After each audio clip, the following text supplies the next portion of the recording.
bonjour à tous. Alors du coup, moi je vais enchaîner sur du live coding pour vous montrer comment partir d'un projet donc, existant et l'amener en fait, donc déjà le faire tourner en local et ensuite l'amener directement en production. Et donc pour ça je vais utiliser deux outils qui sont Docker et Amazon ECS, donc Elastic Container Service, qui est un service du coup, qui permet de faire tourner des conteneurs Docker. Je vais commencer par la base. Qu'est-ce que c'est Docker? Donc, je pense que la plupart d'entre vous savent à peu près ce que c'est, mais je vais quand même le rappeler. Donc, Docker, c'est une technologie en fait, qui va permettre de containeriser des applications. Et containeriser, ça veut dire en fait, faire tourner l'application dans un environnement isolé qui va contenir tout ce dont l'application a besoin pour tourner déjà préinstallé dans les bonnes versions.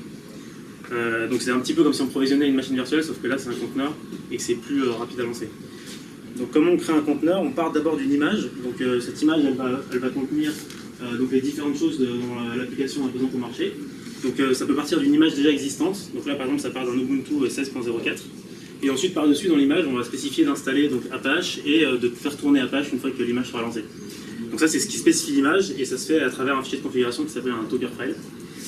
Et ensuite du coup on utilise l'engine Docker pour builder l'image et ensuite la runner et obtenir donc ce magnifique conteneur qui va nous permettre de faire tourner notre application dedans. Donc la différence avec des VM et Docker, c'est que donc on a toujours le serveur, l'OS par-dessus, oui. Oui, non, mais je enregistre l'écran en fait. Je vais les mettre par-dessus. Donc la différence avec les VM, c'est que donc, on a l'OS hôte et des VM en fait va y avoir un hyperviseur qui va faire tourner ensuite chacune des VM séparément. Et donc on va devoir réinstaller à chaque fois un OS hôte, enfin guest, je veux dire. Les librairies et faire tourner les applications ensuite par-dessus dans les VM. Alors qu'avec Docker, donc on va avoir le Docker Engine qui va être le support des conteneurs et donc on va pouvoir faire tourner directement les conteneurs dessus sans réinstaller d'OS guest et de provision de machines. Et en plus, ils vont pouvoir éventuellement partager des librairies si besoin, les conteneurs. Donc comme je vous ai dit, c'est un live coding, donc je vais faire la démo avec un projet personnel ancien qui s'appelle Bison. Donc les technologies que j'ai utilisées pour ce projet c'est Symfony 3, Apache et MySQL. Et donc là je vais partir juste du code et je vais vous montrer donc, comment déjà créer mon conteneur Docker, faire tourner tout ça en local et ensuite comment le déployer sur AWS. Donc je vais partir de... je ne sais pas si vous voyez, vous voulez que je vous grossisse peut-être un peu plus. Donc comme je vous ai dit, pour construire une image on spécifie un Dockerfile. Donc, il peut repartir d'une image préexistante de Docker. Donc, il existe une plateforme qui s'appelle Docker Hub qui permet de stocker des images. Et donc, dessus, vous pouvez trouver des images préexistantes sur les technologies classiques. Donc là, par exemple, je vais repartir d'un PHP 5.6 avec Apache. Et je vais dire que, comme dans l'environnement, je fais tourner comme shell Bash. Voilà. Donc, pour que ça soit plus rapide, je vais switcher de bloc en bloc. Donc ensuite, un petit peu trop gros. Je vais spécifier d'installer Apache et les dépendances dont mon projet a besoin. Donc par exemple Docker PHP Ext, PDO MySQL. Donc je pars de l'image Apache, j'installe mes dépendances. Ensuite, je vais donc ajouter les fichiers nécessaires dans le conteneur à faire tourner mon application. Donc d'une part la conf Apache, qui est donc une conf assez basique pour ceux qui connaissent Apache, qui fait tourner sur le port 80 mon application. Et puis mes fichiers donc, de Bison, donc mes fichiers du code. Et je vais dire que le directory de travail avec le mot-clé workdir, c'est donc var www.html qui est le fichier par défaut de Apache pour faire tourner Apache. Ensuite, donc, je vais installer mes dépendances. Donc j'ai besoin de Composer parce que c'est un projet Symfony. Donc je vais installer Composer et faire tourner Composer install pour installer toutes mes dépendances dans le projet. Et ensuite installer des Node dependencies aussi parce que j'ai utilisé certains utilitaires Node comme Less ou Bower pour construire mes assets front-end. Et enfin, donc je vais spécifier qu'est-ce qui se passe quand le conteneur a fini quand l'image a fini de se builder et qu'on va vouloir runner le conteneur. Donc c'est avec le mot-clé commande. Et donc là je dis que je veux faire tourner un script qui s'appelle init.sh. Et je vais vous montrer ensuite ce que j'ai mis dedans. Et je décide aussi d'exposer le port 80 du conteneur. Par défaut, aucun port n'est exposé dans le conteneur, donc il n'est pas accessible. Alors le fameux init.sh, du coup dedans j'ai mis donc d'abord j'ai réglé les permissions de certains dossiers. Donc pour ceux qui connaissent Symfony, ça permet de pouvoir écrire des logs. Et j'ai fait tourner quelques commandes Symfony qui vont me permettre de setup mon application. Donc je fais tourner la commande qui met à jour la base de données. Je clear le cache, je construis mes assets front-end. Et j'ai rajouté quelques trucs dans la base pour pouvoir tester. Et enfin, du coup, je vais spécifier quelle commande je veux vraiment lancer quand mon conteneur a fini de se builder. Et donc là, c'est exécuter mon Apache, donc faire tourner mon Apache. Et d'abord, je supprime l'Apache précédente parce que si je la relance plusieurs fois, du coup, il me dit qu'il y a déjà un Apache running. Voilà, donc là, on a à peu près tout ce qu'il nous faut pour construire notre image. Donc là, je pourrais utiliser une commande qui s'appelle Docker Build pour builder mon image. Mais comme mon but c'est de développer en local, il me faut aussi une base de données. Et donc, je vais avoir besoin d'un deuxième conteneur pour contenir ma base de données MySQL à l'intérieur. Et ensuite, je vais avoir besoin aussi d'une technologie qui va me permettre de gérer en fait, ces conteneurs les uns avec les autres. Alors, pour ça, du coup, je vais utiliser en local Docker Compose. Donc, Docker Compose, ça c'est le logo de Docker Compose, c'est assez sympa. C'est une technologie qui va permettre du coup de gérer mes conteneurs les uns avec les autres et de les lancer ensemble et de setter leur environnement pour qu'ils fonctionnent correctement. Donc, setter les variables d'environnement, c'était éventuellement des volumes, je vais vous expliquer après ce que c'est. Donc là, par exemple, ce sera un schéma sur mon architecture. Moi, pour simplifier, j'ai mis tout dans le même conteneur, le Symfony et le Apache. Mais j'aurais pu faire deux conteneurs séparés, un conteneur qui run le Symfony et un conteneur qui run le Apache. Et mon conteneur MySQL. Donc pour ça, je vais avoir besoin d'un fichier dockercompose.yml, qui est donc un fichier de configuration aussi, beaucoup de configuration, qui va me permettre du coup de spécifier quel service je veux lancer et comment. Donc là, par exemple, j'ai un premier service qui s'appelle Web, juste ici. Et je vais spécifier que je veux le construire depuis le local, donc point, à partir du Dockerfile qui est dans le fichier courant. Ensuite, je vais lui préciser un fichier qui contient les variables d'environnement, j'y reviendrai. Ensuite, je vais mapper les ports entre le Docker que je vais tourner sur Web et mon ordinateur local. Donc là, je mappe le port 80 sur le port 88. On n'est pas obligé de le faire, mais moi je l'ai fait parce que souvent le port 80 est déjà pris, donc ça me permet d'accéder à mon application sans qu'il y ait de conflit. Et ensuite, je vais dire que du coup, c'est lié à un conteneur un service qui s'appelle Database et qui dépend de Database. Et enfin, le volume, ça permet de partager un dossier de mon Docker avec un dossier local. Donc en fait, là, je partage en fait mon code en local avec le code qui tourne sur le Docker. Et du coup, je vais pouvoir, quand je vais changer le code en local, ça va aussi le mettre à jour sur le Docker. Donc on pourra développer et voir les features se lancer directement sans relancer le Docker. Et ensuite, du coup, je rajoute la database. Donc pour la database, comme c'est assez simple, j'ai pas besoin de construire une image avec un Dockerfile en précisant des choses. Je repars simplement d'une image Docker qui existe déjà, qui est du coup MySQL 5.6 et qui contient déjà tout ce dont j'ai besoin. Et je la map sur le port 3307 si jamais j'ai besoin d'y accéder. Et je lui rajoute un volume. Alors là, c'est pas le même type de volume, c'est pas un mapping avec mon volume avec un repo en local, mais c'est un volume qui va me permettre de persister les données. Donc en fait, quand je vais éteindre mon conteneur, il va toujours garder la base de données enregistrée. Et enfin, dans les variables d'environnement, du coup, je rajoute les variables nécessaires à mon MySQL, donc le database, le user et le password. Et dernière étape, du coup, il faut que je crée un fichier d'environnement pour mon application. Donc, je pars d'un sample. Et dedans, du coup, je vais donner les credentials de la base de données, de manière à ce qu'il puisse s'y connecter. Donc, je les retrouve ici. Tac. Donc, ça, c'est le nom.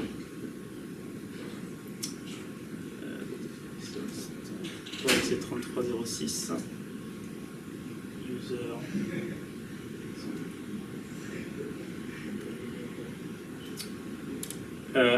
Non, ça c'est le database user en fait. Non, c'est ça.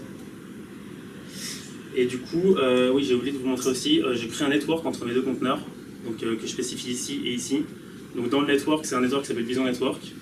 Et dans ce network, mon service web s'appelle Bison Web et ma base de données s'appelle BisonDB. Donc il faut que je mette BisonDB ici pour qu'il puisse s'y connecter. Voilà. Donc maintenant, je vais lancer tout. Donc d'abord, je vais créer avec Docker Network mon network. Du coup. Ça n'avait pas existé. Voilà. Avec en fait. Et ensuite, je vais faire Docker Compose up. Donc ça va me permettre du coup à partir de mon Docker Compose.yml de lancer tous mes conteneurs ensemble. Donc là, il crée database 1. Voilà, donc là, il a lancé la database. Alors, connection refused. Alors, je pense que la database a été lancée en fait avant Et du coup, elle n'existait pas encore, il n'a pas réussi à s'y connecter, donc j'ai essayé de relancer. Voilà, donc là, la database existe, voilà. Là, il a updaté du coup le schéma, donc il a exécuté les queries. Ensuite, il va clear le cache, builder les assets. Et voilà, il a lancé Apache. Donc maintenant, je peux aller voir sur mon localhost 8000. Et j'ai mon site qui tourne en local. Et donc, pour vous montrer qu'il y a bien une base de données, je vais m'inscrire.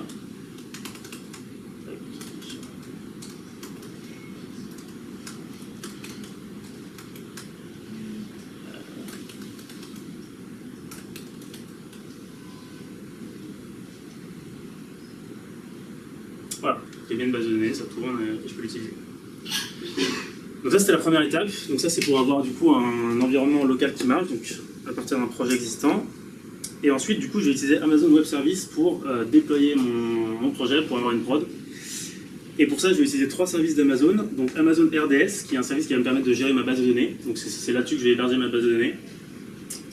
Un service qui s'appelle Amazon ECR qui va me permettre de stocker mes conteneurs en fait. Donc mes conteneurs je peux les versionner avec des tags et ensuite du coup je vais les uploader sur ce service et ils seront stockés là-bas. Et enfin un dernier service qui s'appelle ECS, donc qui est le fameux Elastic Container Service, qui va me permettre du coup de faire un peu ce que c'est Docker Compose en fait, mais directement en prod sur Amazon.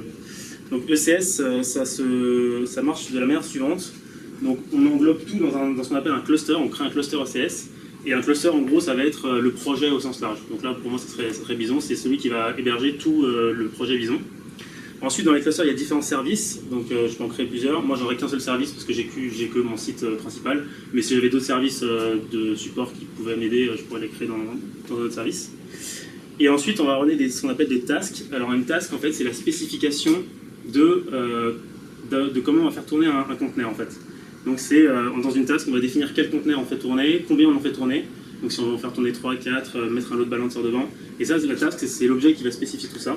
Et donc dans ma task, comme vous pouvez le voir, j'ai des conteneurs qui vont tourner du coup. Donc d'abord, je vais commencer par créer la base de données sur RDS. Donc je vais créer une base de données MySQL. Je vais choisir production. Donc le master username, on va mettre BisonDB, on va mettre password, très sécurisé. Je crois que il va vouloir 8 caractères, ça va pas être assez. Donc Bison, password.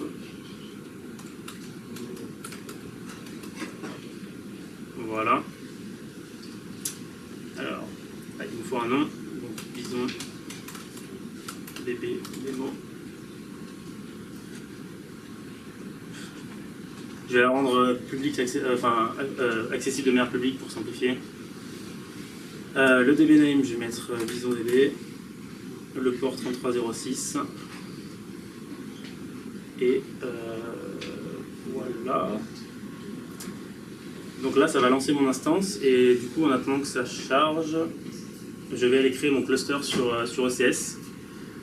Donc, je vais sur Amazon ECS et je crée un cluster. Donc, je vais l'appeler Bison démo. Alors non, là je définis ma task en fait, là je crée une task. Donc je vais l'appeler Bison démo task. Et je vais dire du coup quel conteneur je vais faire tourner dedans. Et donc pour ça, du coup je vais aller le chercher sur... Donc j'ai uploadé avant mon conteneur sur ECR, qui est juste en dessous de ECS, dans repositories. Et donc là voilà, j'ai une version 0.0.1 qui est présente sur mon ECR. Hop. 0.1. Ensuite, je peux choisir du coup pas mal de choses, comment je limite la mémoire de mon conteneur, comment je mappe mes ports. Je vais avancer vite là-dessus. Donc je peux choisir combien de tasks je veux faire tourner dans mon service. Donc je vais l'appeler service Bison démo. Et du coup, je vais faire tourner une seule task, ça suffira pour l'instant. Et du coup, je pourrais utiliser un load balancer si jamais j'avais beaucoup de tasks. Voilà, et ensuite du coup mon cluster il va tourner sur une machine EC2 et donc je peux lui donner une paire de clés SSH si je veux pouvoir m'y connecter en SSH pour débugger. J'espère que je n'aurai pas à faire ça. Et donc je vais lancer mon cluster. Là ça va prendre un petit peu de temps. Donc la base de données m'a l'air up. Voilà, donc ici je peux retrouver toutes les informations de configuration, de security network. Je vais aller vérifier qu'elle est bien ouverte sur le Security Network à toutes les IP, pas seulement mon IP. Voilà, donc là elle est ouverte seulement à mon IP, donc je vais changer ça, de manière à ce que mon cluster puisse s'y connecter aussi. Donc ça charge, ça met un peu de temps à charger. Si vous avez des questions pendant ce temps-là, commencez à les poser. J'ai pas vraiment trop de quoi meubler ça. Là tu vois la sécurité de ta DB à toutes les IP, tu as moyen de créer des networks. Oui, bien sûr. Et tu peux créer des networks et tout. Là pour simplifier, j'ai voulu aller plus vite, mais oui. Je peux mettre un autre mot de passe que password aussi. Ah, c'est pas bien.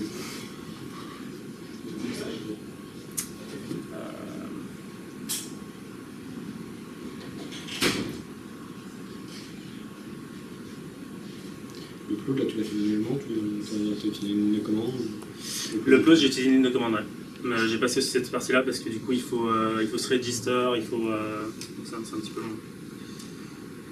Alors, je crois qu'il est là.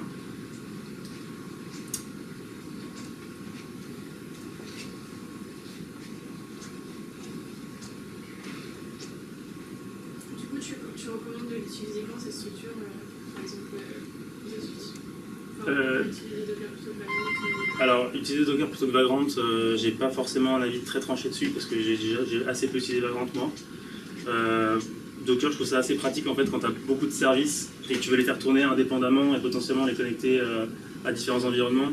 Par exemple, moi sur mon projet, on a 3 API et c'est pas mal parfois de lancer une API en local avec Docker et connecter par exemple aux 2 autres en staging par exemple, si je veux juste tester mon local avec un environnement staging pour les autres. Je pense que c'est faisable aussi avec Vagrant, mais c'est vrai que c'est assez pratique pour gérer les différents services Docker, c'est assez configurable. Et t'as pas des lenteurs sur Mac? Alors, non, avec mon projet en Python. Là, sur le projet en PHP, j'avais une lenteur effectivement, en Symfony, mais j'avais trouvé une librairie qui permettait de... En fait, c'est lié au volume, le partage de mon file system avec celui du Docker. Et j'avais trouvé une librairie qui permet justement de pallier à ça. Donc je pense qu'il y a des solutions. Ok, donc ensuite, le dernier truc qui va me rester à faire, c'est... là, j'ai lancé mon conteneur, mais j'ai pas configuré en fait les variables d'environnement. Donc, alors, disons que notre task, il est là. Donc je vais aller dans la task et je vais créer une nouvelle révision. Les tasks, on ne peut pas les supprimer, en fait, on les édite, on crée des nouvelles révisions. Et dedans, du coup, il y a mon conteneur et je vais aller, du coup, ajouter des variables d'environnement de manière à ce que ça puisse se connecter à ma base de données. Donc, hop, database host. Donc, database host, je peux le retrouver sur RDS. Il est écrit quelque part.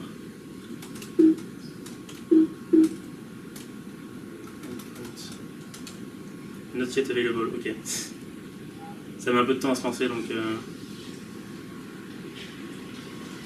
Endpoint, voilà, il est là. Donc je vais mettre ça comme database. Port c'est 3306. User c'est ça. Et enfin, password. Du coup, j'avais mis Bison password. Voilà. Donc j'update ma task. Mon cluster s'appelle default, j'ai dû me tromper. Donc je vais créer un service, j'ai l'impression qu'il m'est créé, avec Bison Demo Task 1, level 2.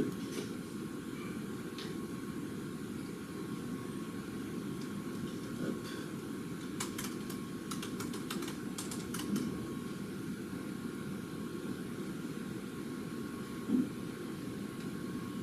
Voilà, le service a été créé, donc je vais voir le service. Là, normalement, il y a une task qui va se lancer à l'intérieur, celle que j'ai précisée, disons task 1. Voilà, donc elle est pending.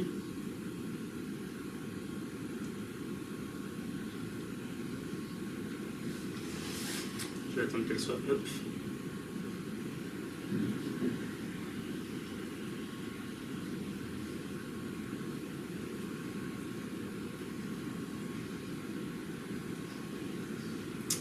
Maintenant, je vais vérifier que c'est bien la bonne task. Je crois que j'ai pas créé de révision. Désolé. Ouais.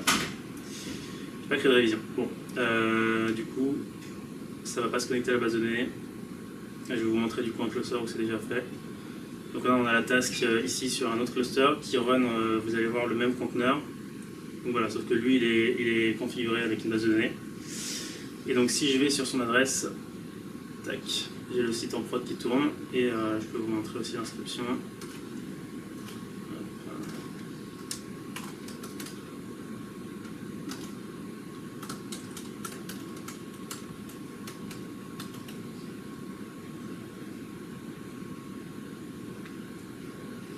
Voilà. Et donc là, on a un site en prod. Les étapes suivantes qu'on aurait pu faire pour aller plus loin, c'est du coup mettre en place du load balancing si jamais on commence à avoir un fort trafic. Ça, je l'ai pas fait. Avoir un nom de domaine, parce que là, du coup, actuellement, ma prod, j'ai une adresse IP, donc je pourrais remplacer par le nom de domaine automatique de Amazon, mais il n'est pas tellement mieux. Gérer le monitoring, ça donc c'est possible avec ECS, mais j'en ai pas parlé. Et aussi faciliter le processus de déploiement, parce que là, du coup, pour déployer, il faut pousser la nouvelle image et faire une révision de la task pour ajouter le nouveau conteneur dans la task et relancer la task. Donc il y a moyen d'automatiser tout ça avec une commande. Voilà. Ça coûte combien après les machines comme ça sur Amazon? Alors je sais pas exactement, ça dépend de ta consommation du coup. Quand tu commences comme ça, c'est gratuit. Donc, si tu veux faire des tests, c'est gratuit, pratiquement je crois. Après, je pense que ça dépend de ta consommation. Toi, donc, difficile à dire. Est-ce que je peux expliquer le concept de service et de tâche? Ouais, alors un service, du coup, ça va être comment dire, une partie de ton application. Donc en fait, là, c'est un peu difficile à expliquer parce que moi, j'ai seulement un site. Mais par exemple, si tu as plusieurs API, par exemple, quand tu vas travailler à la BNP, ça serait le cluster, donc tu auras le cluster BNP AM, et dedans, tu aurais les différentes API qui tournent dans des services séparés. Et ensuite, chaque service fait tourner des tasks qui sont, en gros, qui sont les configurations de combien de containers tu fais tourner. Une task, c'est plus ou moins ce qu'on appelle service dans Docker Compose. Je sais pas si tu te souviens, mais en gros, j'ai configuré des services là, où j'ai dit il y a un service web et un service database. Ça, c'est plus ou moins une task en fait. Et du coup, le service de ECS, ça serait du coup tout le Docker Compose YML. Et après, tu peux du coup dupliquer, avoir plusieurs Docker Compose YML pour faire différents services. Admettons, tu vas avoir une pré-prod et une prod. Tu dupliquerais à quel niveau? Au niveau cluster? Au niveau cluster, je pense. Ouais.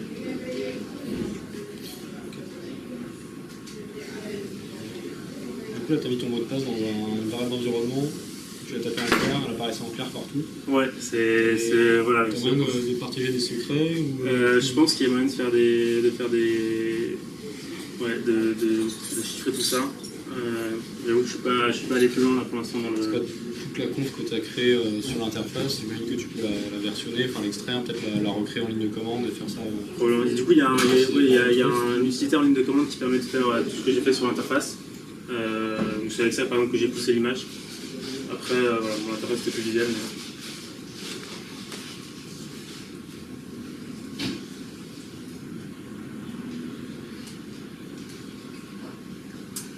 Merci à tous.